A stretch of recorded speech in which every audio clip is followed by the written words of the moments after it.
Welcome to the 1 Hour Guide by Anil Nathu. Great to be here. Today we're taking a fascinating deep dive into the enduring principles of marketing success. That's right. We're looking at the 22 Immutable Laws of Marketing, fundamental principle for success. And specifically, how it's laid out so efficiently in the 1 Hour Guide by Anil Nathu. Yeah, it's a book from, 93? But the thing is, it's still incredibly relevant.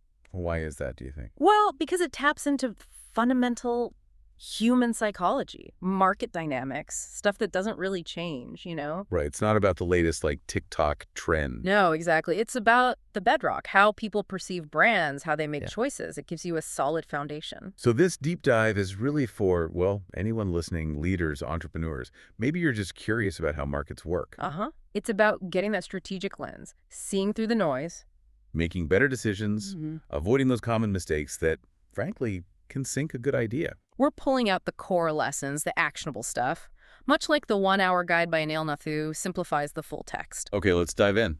Chapter 1, the law of leadership. Right.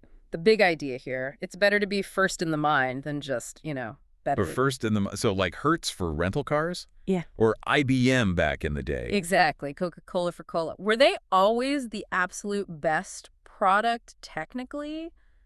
Maybe not. But they got there first mentally. Yeah, they claimed that mental real estate, it's a psychological anchor. Your brain just latches onto that first one. It learns in a category. Breeds a really strong link, even subconsciously. Totally. It's powerful stuff. So how do you actually use this law if you're starting something? Well, the book says, look for a genuinely new category. Don't just be a slightly better copy. Find somewhere you could be first. Right. And then move fast. Grab that mental spot. The name's important too, isn't it? Like Xerox or Kleenex becoming the generic term. Yeah, a memorable name helps cement it. And then you just have to keep reinforcing that leadership. Don't dilute it. Got it. Examples. Miller Lite. Perfect example. First light beer to really own that space. Apple II for early PCs. A huge commercial success early on, defined it for many. And FedEx, they were all about overnight. They owned that word. They did. So for you listening, if you're launching something, think. What's a new category? An unmet need? How can you be first in some way? Which leads perfectly into Chapter 2, the law of the category. Okay. Basically, if you can't be first in an existing category, create a new one where you can be first. So redefine the playing field. Don't just charge straight at the leader. Exactly. Think smarter. Amelia Earhart, not the first pilot across the Atlantic. But the first woman. Right. New category, instantly memorable. So the application is recognize when you're late. Yeah. Know when you're fighting an uphill battle. Then find a new angle, a demographic, a price point, a special feature. Something different. And then you have to really establish that new category clearly. You're not a Me Too, you're the pioneer of this new thing, and stick with it. Examples. Michelob, first high-priced domestic beer. Yep. Amstel Light, first imported light beer. DEC created mini-computers when mainframes were king. Commodore Amiga, multimedia computer. Dell selling computers by phone first. Even magazines like Lear's for Mature Women all created their own category. So if your market's crowded, the question for you is, how can you niche down? Offer something different enough to be first in that new space. Makes sense. Which brings us to Chapter 3, the law of the mind. Okay. This really hammers home that point. It's better to be first in the mind than first in the marketplace. So the actual launch date isn't as critical as winning that perception battle. Pretty much. Marketing in a battle for the mind. That first brand to get lodged in there has a huge advantage. Like MIT's Altair was technically first with a personal computer kit, wasn't it? It was. But who do we remember? Apple. Right. And Univac was the first commercial computer, but IBM became the computer company in people's minds. IBM's early marketing was brilliant at just entering the mind. So practically, you need to realize perception is powerful. Make your branding simple, memorable. Absolutely. Like the name Apple. Easy. Evocative. And focus your marketing on getting into the mind. Don't try to change deeply held beliefs either, like Xerox trying to be a computer company. Yeah, or Wang. They were word processors and copiers in people's minds. Hard to shift that. You need a big impact, a focused message right from the start. So listener, ask yourself, what's the first thing you want people to think of when they hear your brand? Is it simple?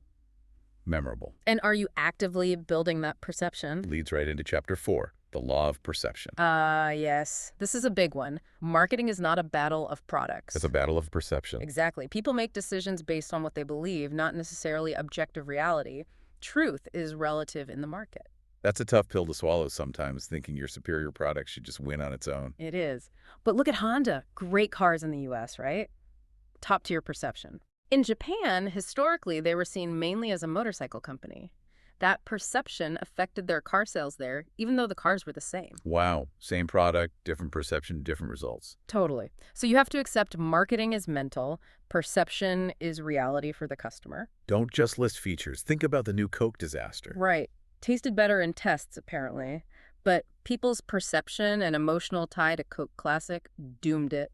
And respect existing perceptions, like the Audi unintended acceleration issue back in the 80s. Damaged them hugely. Regardless of the final technical findings, perception took hold. And don't attack a competitor where they're strong. Energizer trying to out-Duracell on long-lasting. Just reinforce Duracell's position. So, for you listening, Mm. what do your customers believe about you? Is it what you want them to believe? Are you managing that perception? Crucial questions. Okay, Chapter 5, the law of focus. Focus. The most powerful thing, owning a single word in the prospect's mind. One word, like bar. Like Crest owns cavities, Volvo owns safety, Domino's, home delivery. FedEx, overnight. Heinz, maybe slow or just ketchup. It's that instant mental shortcut. So you need to narrow it down. Be known for one key benefit. Yes. Choose a simple, benefit-focused word. Make sure it's one your customers care about and that you can actually deliver. And importantly, make sure it's available, right? Not owned by someone else. Absolutely. Prego grabbed thicker because Ragu hadn't claimed it. Then hammer that word home, consistently. And defend it. Don't diversify so much you lose that focus. BMW's ultimate driving machine was powerful, maybe got a bit diluted later. So what single word do you want to own? What's the core benefit? Which leads directly to Chapter 6, the law of exclusivity. Makes sense. The law is simple. Two companies cannot own the same word in the mind. Once someone plants their flag on a word like safety for Volvo, It's really, really hard for anyone else to take it. Trying often just reminds people of Volvo. so you have to do your research first. See who owns what. Definitely. Understand the existing mental landscape. Respect that ownership. Burger King trying to own fast against McDonald's. Didn't work. McDonald's already had it locked down. And you can't just wish it were true. Just because research says people want long-lasting. Doesn't mean you can steal it from Duracell if they already own that perception. Find an available word. So look at your competitors. What words do they own? What nearby or totally different word can you claim? Good strategic thinking. All right, Chapter 7, the law of the ladder. The latter. Like rungs. Exactly. Consumers mentally rank brands in a category. There's a leader on top, then number 2, number 3. And your strategy depends on which rung you're on. Precisely. You can't market yourself like the leader if everyone sees you as number 3. First step. Be honest about where you are on that ladder. Yes. Identify your rank, then tailor your strategy. Avis. We're number 2. We try harder. They own being second. Made it a positive. Exactly. Acknowledge your rung. Reinforce it. If you're second, be the scrappy alternative. But there's a limit to how many rungs people remember. Right. Especially for stuff they don't buy often. True. Some categories only have 2 or 3 meaningful rungs in people's minds. So sometimes you might need to switch ladders. Like 7-Up becoming the Uncola. Yeah, they shifted from the lemon-lime ladder to the broader cola alternative ladder. Smart move. So where do you sit on the mental ladder in your customers' minds? And how does that change your message? Good question. Okay, Chapter 8, the law of duality. Duality, meaning two. Yeah. The law says, in the long run, every market becomes a 2-horse race.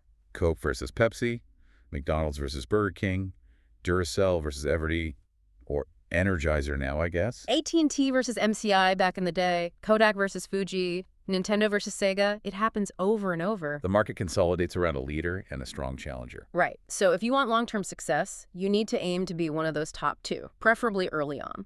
Don't get complacent in third place. It's often a precarious spot long-term. Think Sprint or Royal Crown Cola. So you need to spot the consolidation happening and position yourself to be one of the final 2.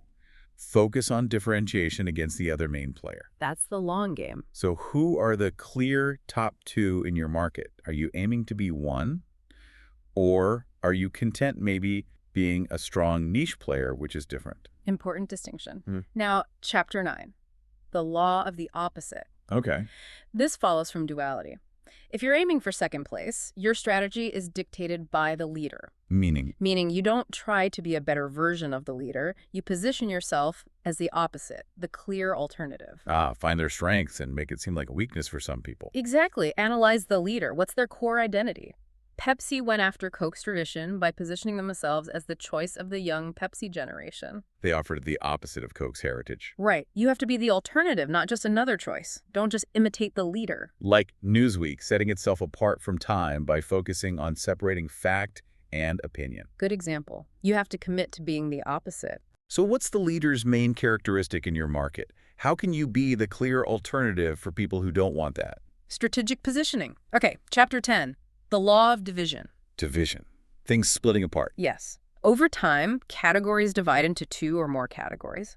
Markets fragment? Like computers. Yeah. Mainframe, mini, PC, laptop, tablet. Exactly. Or beer.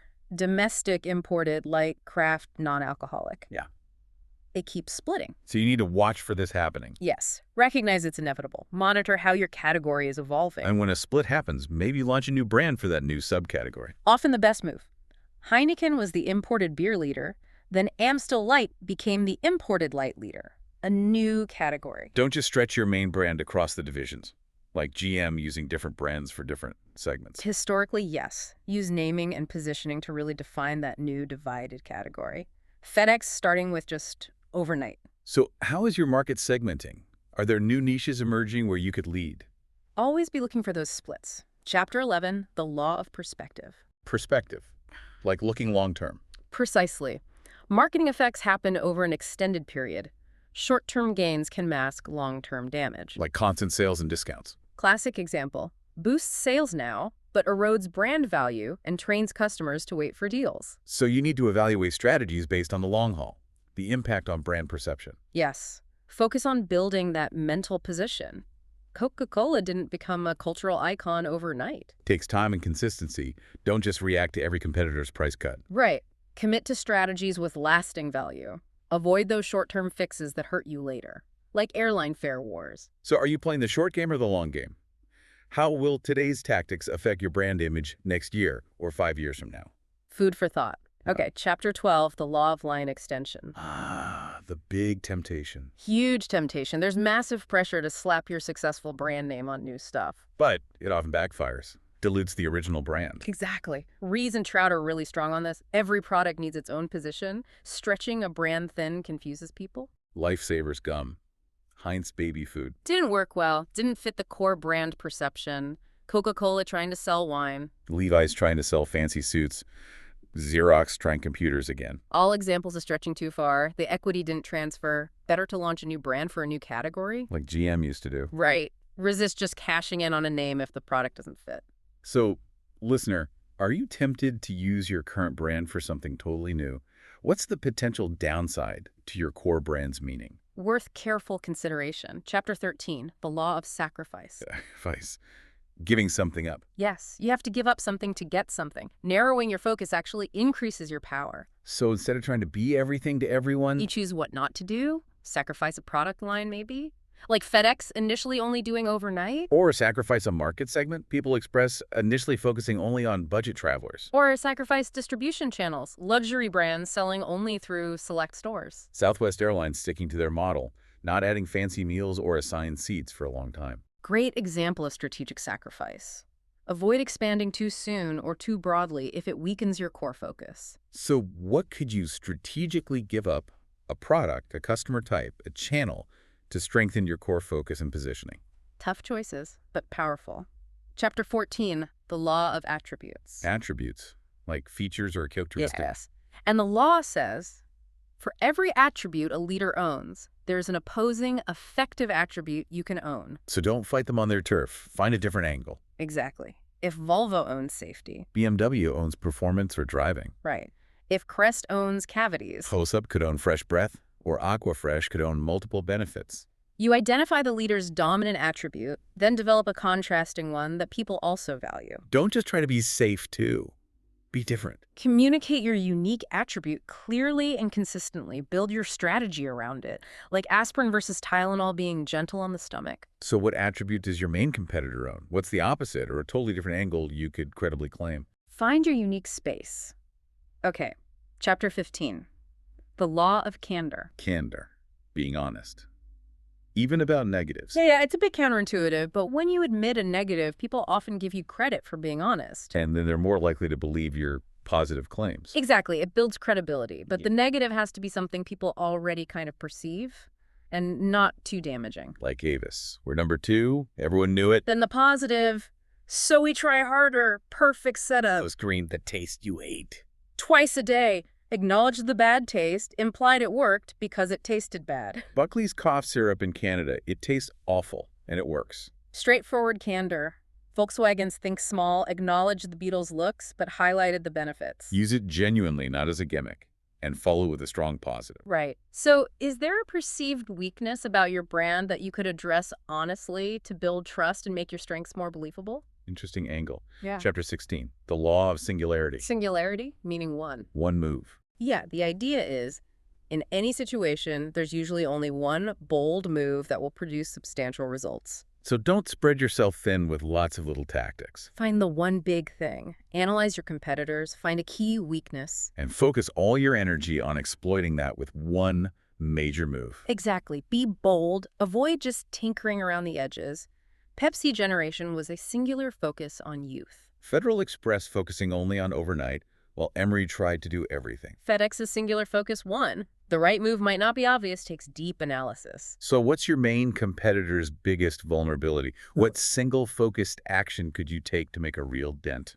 Powerful question. Chapter 17, the law of unpredictability. You can't predict the future. Pretty much sums it up. Unless you're writing your competitors' plans for them, you just don't know what's coming. The market's volatile. Competitors do unexpected things. So don't rely on rigid long-term forecasts. They're usually wrong. Focus on flexible short-term plans instead. Be ready to adapt. Exactly. Watch competitors closely. Build in budget and flexibility to react. Use trends as guides, not precise predictions. IBM didn't predict the PC boom. Nope. Compaq and Dell were more agile. Established airlines struggled with low-cost carriers. Things change fast. So how agile is your marketing plan? Are you ready for surprises? You need to be. Chapter 18, the law of success. The danger of success. Yes, success often leads to arrogance. And arrogance leads to failure. It's a classic pattern. Leaders get complacent, think they're invincible, lose touch with the market. Start believing their own press releases. Right, so stay grounded. Keep focused on market reality, not ego. Resist those tempting line extensions just because you're successful now. Avoid ego-driven decisions. Keep listening to customers. Stay humble. Donald Trump's airline didn't work out so well. Levi's tailored classics. Examples of success in one area breeding overconfidence in another. So how do you keep your company humble and market-focused as you succeed? What checks are in place? Need that self-awareness. Chapter 19, the law of failure. Failure happens. It's expected. It should be accepted. Not celebrated, maybe, but accepted as part of the process. Learn from it. Cut your losses quickly. Don't let ego keep a failing project alive. Exactly. Kill the losers early, like Ford should have with the Edsel. Create a culture where it's okay to admit something isn't working. Separate the failure of an idea from blame on an individual. Make it a learning opportunity. New Coke was a failure, but Coke learned from it. So what's your company culture around failure? Is it okay to fail and learn, or is it career limiting? Huge impact on innovation. Yeah. Chapter 20, the law of hype. Don't believe the hype. Basically, yes. The situation is often the opposite of how it appears in the press. Lots of buzz doesn't always mean lots of sales or a solid business. Right. Be skeptical of excessive publicity. Real success is measured in the market, not headlines. Distinguish PR from performance. Don't overhype your own launches. Manage expectations. Focus on results, not just image. Stay grounded even when you get good press. Remember the segue. Massive hype. Yeah. Didn't quite change the world as predicted. IBM often succeeded quietly. While others made more noise, Trump Shuttle had huge hype. Didn't last. So how much do you focus on buzz versus sustainable results? Are you chasing headlines or building a real business? Important balance. Chapter 21, the law of acceleration. Okay. Acceleration. Speed. Sort of. It's about what you're accelerating with. Successful programs are built on trends, not fads. Ah, okay. Fads are short-lived. Trends are deeper shifts. Exactly. Pet rocks, fad, health consciousness, trend, hula hoops, fad, digital connectivity, trend. So you need to spot the difference. Don't build your whole strategy on a fad that will vanish. Right. Align with those long-term shifts in consumer behavior. Don't try to artificially pump up a fad. It often just makes it burn out faster. Build programs that ride the wave of a real trend, like FedEx riding the trend for speed and reliability. That's sustainable. So are you building on a potentially fleeting fad or a solid long-term trend? Crucial distinction. And finally, Chapter 22, the law of resources. The bottom line, in many ways. Money talks. Pretty much. Without adequate funding, even the best idea won't get off the ground. Marketing costs money. You need resources to get your message out, build awareness, reach people. Absolutely. Money drives market penetration.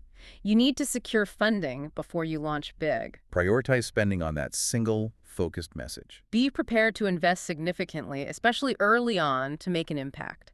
A great idea without backing is just an idea. Many underfunded campaigns just vanish without a trace. It happens all the time. Even word-of-mouth successes usually had some initial funding push. So do you have the resources you actually need to execute your strategy effectively and reach your audience? The practical reality check. Wow. Oh, Okay. yeah. That's a lot to take in, but incredibly valuable. Understanding these 22 laws really gives you a powerful framework. It does. It emphasizes that marketing is about perception, strategy, focus, and thinking long-term. It's not just random tactics. It really boils down to shaping those perceptions in the customer's mind, being strategic, and staying disciplined.